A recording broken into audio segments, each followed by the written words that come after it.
Hey guys, what's up? It's ilovebanannas here, and in this video I'm going to be trying to explain the Xbox One backwards compatibility a little better. I know a lot of people are confused and they don't know what the heck's going on, so I hope I can help you guys out with that. With that being said, let's go ahead and dive into this. Now, one thing I should probably mention is that you have to be part of the dashboard beta program to be able to play the games that are available right now. So, there's about 21 games that are available for backwards compatibility on the Xbox One, most of these being arcade games, a lot of them being pretty chunky games. But the one I tried was Toy Soldiers Cold War, and I'll have to say that was a really great experience, but I'll get into that later. But yeah, you have to be a beta member, or I should probably say it by the more official name, you have to be an Xbox Live Dashboard Preview member. So that means you have to be able to get updates before everyone else. Now, if you're not one of those members, you can ask if one of your friends that's a preview member to send you an invite, because anyone can send you an invite if they're in the program. So, you know, it's a pretty open program, but you have to have an invite, or you have to get an invite from Xbox Live initially. But anyways, yeah, I'm a preview member, and I played Toy Soldiers Cold War. That's the only backwards compatible game I played, and that was obviously an arcade game. So when I pressed play, you know, it was in ready to install, and I wanted to install it, and a few minutes later it was installed. So I started it up. You know, it took a little longer than normal, but something really weird happened. You know, the freaking Xbox 360 dashboard booted up. So it was pretty much an emulation of the Xbox 360 running on your Xbox One. So when you play the game, what happens is the Xbox 360 logo comes up, and it makes the Xbox 360 startup noise. And it doesn't go to your dashboard, it just goes right to the game. But what I had to figure out on my own, I couldn't really find out how to do it.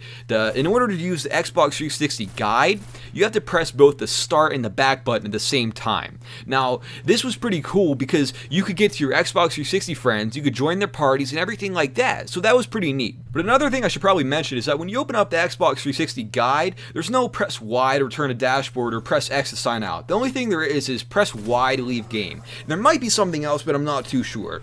And the guide is very, very similar to the Xbox 360. It honestly felt like I was playing on a native 360 console. But one of the greatest things about this new backwards compatibility feature is the fact that you can use game DVR and all the Xbox snaps while playing the game. So if you want to record a game clip on an Xbox 360 game and you're playing it as a backwards compatible game, you can do that by just saying Xbox record that or whatever it may be, you know, snapping game DVR. Everybody does something differently. Many people don't have Kinect, so I don't know, whatever you do. Anyways, I'm pretty sure you can actually stream to Twitch as well. Like I said, all the features that work on the Xbox One, they work on the Xbox 360 emulation, so that's pretty neat. Now, many of you guys may be wondering if there's going to be support for non-preview members, and yes, there is going to be. That will happen around fall 2015. But if you went in on this program, just ask one of your friends that's in the beta to invite you, and there you go. Now I want to talk about support for more games. Apparently, Microsoft has about 100 games set for this fall that are going to be available when the Xbox 360 backwards compatibility becomes public. And I believe a lot of these games are actually decent games, and they're not just fillers.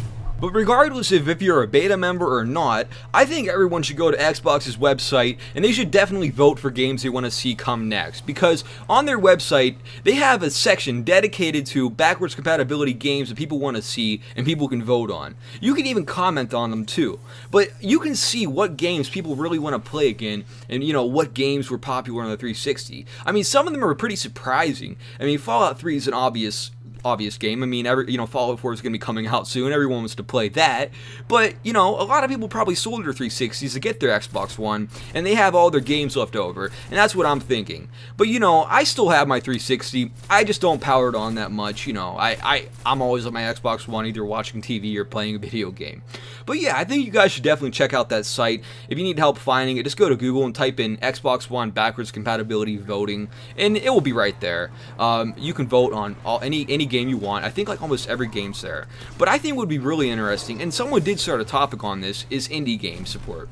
Now, a lot of developers, especially independent developers, you know, they want their games to be played. They don't really care about how much money they make. And I think it'd be really neat if they ported those games directly to the Xbox One. I mean, one of my favorite games, and a lot of people hate this game because they say it's a ripoff of Minecraft, but it was Total Miner. That game did it right. I mean, I do feel like they just loaded it with features and they didn't smooth out the game. I mean, the game doesn't run very good. It runs like crap a lot of times, but you know, they loaded it up with so many features that they forgot about the core game, and they forgot about you know, smoothing everything out, making everything look nice to the eyes. I mean, you know, there's a good bit of problems with that game, but I mean, it's an alright game for $3. You know, you can have a lot of fun with it for only $3. So I really hope that they do support indie games. But yeah, like I said, check out that site, vote for the games you want to see, and yeah. I want to know how many of you guys are actually getting an Xbox One because of this recent announcement. I mean, I know a lot of my friends have been thinking about getting Xbox Ones now because of the backwards compatibility. But anyways, I'd like to thank you guys for watching, and I hope you guys all have a great day.